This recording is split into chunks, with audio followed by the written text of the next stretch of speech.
بسم اللہ الرحمن الرحیم۔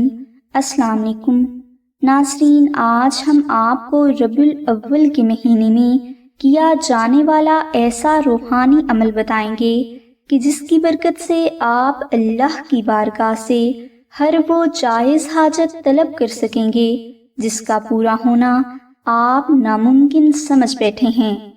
ناظرین، یہ وظیفہ آپ کی زندگی میں خوشحالی، تندرستی سے نجات اور بیماروں کی شفا کے لیے بہت پاورفل ہے۔ اس عمل کو آپ ربیع الاول میں جمعرات، جمعہ یا سوموار سے شروع کر سکتے ہیں۔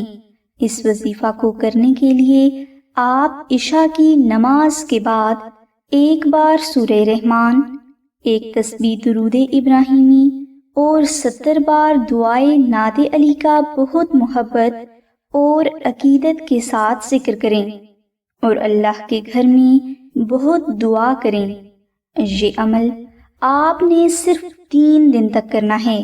انشاءاللہ آپ کو اس مجرب وظیفہ کی برکات کچھ ہی دن میں حاصل ہونا شروع ہو جائیں گی اور آپ کی زندگی کا تمام اندھیرا کامیابی کی روشنی میں بدل جائے گا۔ ناظرین، یہ عمل بہت آسان اور بہت سے لوگوں کا آزمایا ہوا ہے، اس لیے آپ یہ عمل ضرور کر لیں۔ اس روحانی عمل کی مزید اردو ڈیٹیل کے لیے ڈسکرپشن میں دیے گئے لنک کو ضرور وزٹ کریں۔ ہماری دعا ہے کہ اللہ تبارک و تعالیٰ کی ذات حضور نبی اکرم صلی اللہ علیہ وآلہ وسلم کے صدقہ میں آپ کی سبھی نیک دعاؤں کو قبول فرمائے۔ آمین ثم آمین یا رب العالمین۔ الحمدللہ رب العالمین۔